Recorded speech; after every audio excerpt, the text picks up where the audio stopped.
BB4 Telugu news కి స్వాగతం. నేను మీ అనిత.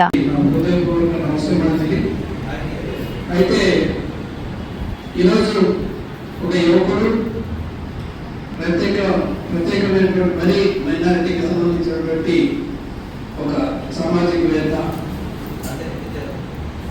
ఆయన 10 years ముందే జనజీవనంలో ప్రవేశించాడని, 7 years ముందు D3 ఒక సామాన్యుడి ధైర్యం అనేటటువంటి ఛానల్ నడుపుతూ తనదైన శైలిలో మంచి పేరు తెచ్చుకొని వార్తలన్నీ కూడా ప్రజలకు సంబంధించినటువంటి ధైర్యంగా రాసి అదంతా సమాజంలో అందరి దృష్టిని ఆకర్షించి అతనికి ఒక మంచి పేరు వచ్చింది. కాబట్టి తర్వాత అతనికి ఒక పత్రిక అనేది స్థాపించాలని అనుకోవడం. ఈరోజు పత్రిక నడపాలంటే కూడా చాలా కష్టం, ఎందుకంటే అనేకమైన పత్రికలు వచ్చాయి. ముఖ్యంగా మనం వెనకాల చూస్తే అంబేద్కర్ లాంటి వాళ్ళు, పూలే లాంటి వాళ్ళు కూడా పత్రికలు నడపాలని చూశారు. కానీ మధ్యలోనే వాళ్ళ పత్రికలు కూడా నిలిపేయడం జరిగింది. అటువంటి పోటీని ఎదుర్కొన్నటువంటి మన దాదు గారికి ప్రత్యేకంగా మనం అభినందించాల్సిన అవసరం ఉంది.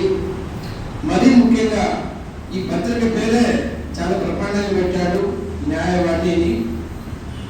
న్యాయవాణి అనేది పెట్టాడు. చాలా సంతోషం. ముఖ్యంగా ఈ మన సోదరులందరూ చెప్పినట్లు ఈ సమాజంలో 3 సంస్థలు పనిచేస్తాయి. అది శాసన మండలి, తర్వాత ఈ ఎగ్జిక్యూటివ్, తర్వాత జ్యుడిషియరీ. ఇప్పుడు మనకందరికీ తెలుసు ఈ పరిస్థితులు ఎలా ఉన్నాయి. శాసనమండలి ఎత్తుకుంటే ఈ ఎమ్మెల్యేలు కానీ, ఎంపీలు కానీ, లోక్సభకు కావచ్చు, లేకపోతే మన రాష్ట్రంలో అయితే శాసనసభకు పోవచ్చు, వాళ్ళు చట్టాలు తయారు చేయడం, ఆ చట్టాలను అమలుపరచడానికి ఒక ఎగ్జిక్యూటివ్ అంటే ఎంఆర్ఓలకు, కలెక్టర్లకు, తర్వాత పోలీసు వాళ్ళకు అందరికీ వాళ్ళకి అధికారాలు ఇచ్చి చట్ట ప్రకారం దాన్ని అమలు చేయమని చెప్పడం. తర్వాత వీరికి ఏదైనా తప్పులు చేస్తే దాన్ని సర్దిద్దడానికి, దాన్ని న్యాయం చేయడానికి న్యాయ వ్యవస్థ అనేది మనకు ఉండేది. కానీ ఈరోజు మనం చూస్తున్నాం, ఆల్రెడీగా ఈ 2 వ్యవస్థలు పైన ఉండేటువంటి 2 వ్యవస్థలు కూడా పూర్తిగా డ్యామేజ్ అయిపోయినాయి. రిపేర్ చేయలేని పరిస్థితుల్లో ప్రజలు ఉన్నారు. ఇక అంతో ఎంతో కొద్దిగా కొట్టుమిట్లాడుతున్నది ఒక న్యాయ వ్యవస్థ మాత్రమే. ఆ న్యాయ వ్యవస్థను కూడా మనం కాపాడుకోలేకపోతే ఇక మనం అవసరం లేదు, మళ్ళా పాతకాలానికి వెళ్ళిపోతాం, బలవంతుడినే రాజ్యం అయిపోతుంది. ఆ విధంగా ఉన్నటువంటి ఈ సందర్భంలో మన దాదు గారు ఈ పత్రిక అనేది పెట్టి దీంట్లో ప్రజలకు న్యాయం చేయాలా, ప్రజలు చైతన్యవంతం చేయాలనే ఉద్దేశంతో ఆయన ముందుకు రావడం చాలా ఆనందదాయకం. అయితే ఈ దీంట్లో కూడా చాలా కష్టాలు ఉన్నాయి. దాన్నింటినీ ఎదుర్కోవాల్సిన అవసరం ఉంది. ఈరోజు మనం చూస్తున్నాం కదా, అనేకమైనటువంటి పత్రికలు వస్తున్నాయి. దాంట్లో ఎంతమంది వాస్తవాలు వస్తున్నాయో, అవాస్తవాలు వస్తున్నాయో మనం చూడాలి. కాబట్టి ఇటువంటి ఛాలెంజెస్ ఈరోజు మన దాదా గారు ఎదుర్కోవాల్సి వస్తుంది.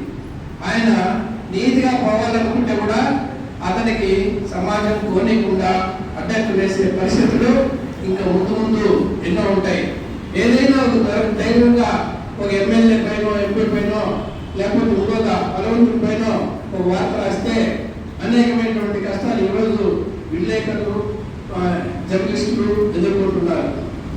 కాబట్టి వాళ్ళకందరికీ మనం ధైర్యాన్ని ఇవ్వాలంటే మనలాంటి ప్రజలు ముందుకు వచ్చి వాళ్ళ తరపున నిలబడాల్సిన పరిస్థితి ఈరోజు ఉంది. అటువంటి మన పరిస్థితి లేకపోతే కనుక ఈరోజు దాదు లాంటి వాళ్ళు కూడా రేపు లీడర్ పోయేందుకు అవకాశం ఉంది. మనం వాస్తవాలు పక్కన పెట్టేది అవాస్తవాలనే మనం నమ్మాల్సిన పరిస్థితి ఈరోజు ఉంది. కాబట్టి మనం తప్పకుండా ఈ పత్రిక నిలదొక్కుకోవాలి. ఈ పత్రికలో వచ్చేటువంటి వాస్తవాలు ఉండాలి. ఎలా ఉండాలంటే ప్రజలకు ధైర్యం రావాలా, ఈ చదివినటువంటి ప్రజలు సమాజాన్ని అర్థం చేసుకోవాలా, జరుగుతున్న అన్యాయానికి మనమందరం కలిసికట్టుగా పనిచేయాలి. ఈరోజు ఇక్కడ వచ్చినటువంటి పెద్దలందరూ కూడా మంచి వ్యక్తులే. ఇక మైక్ ఇచ్చినామంటే అన్ని కూడా ప్రాబ్లమ్స్ బాగా అన్నిటికీ కూడా ఎక్స్ప్లెయిన్ చేయగలరు. కాకపోతే ఇక్కడ సమయాభావం కాబట్టి ఒకరికి కొంచెం ఇచ్చాము. వాళ్ళ పరిధిలో వాళ్ళు ఈరోజు ముందుకు వచ్చి చేస్తున్నారు. వీళ్ళందరూ కూడా నన్ను సంప్రదించారు. మనం ఎందుకు వెనుకబడిపోతున్నాము అనేది మనం చూస్తే మనకు బలం ఉంది, మనకు శక్తి ఉంది, మేధావి వర్గం ఉంది, అన్నీ ఉన్నాయి. కానీ మనం బలహీనంగా అయిపోయినాం.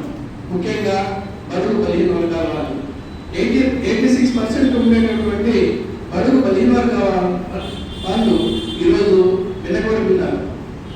స్వతంత్రం వచ్చి ఇన్ని రోజులు వచ్చినా కూడా మన హక్కులు మనం కాపాడుకోవడం ఇక్కడ చూస్తున్నాం కదా.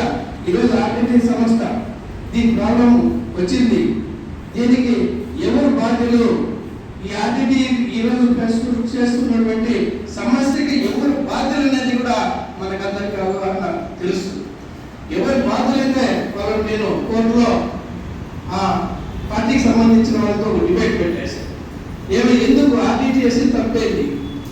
ఈ రాష్ట్రంలో ఆర్టీటీ తప్పు చేసింది, ముఖ్యంగా ఆంధ్రప్రదేశ్లో, ముఖ్యంగా మన అనంతపురం జిల్లాలో ఆర్టీటీ వల్ల బడుగు బలహీన వర్గాల వాళ్ళు ఈరోజు దారి పుచ్చుకుంటున్నారు.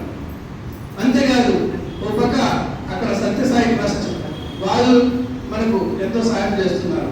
అక్కడ సత్యసాయి, ఇక్కడ ఆర్టీటీ లేకపోతే అనంతపురం జిల్లానే లేదని నేను అనుకుంటున్నాను. కాబట్టి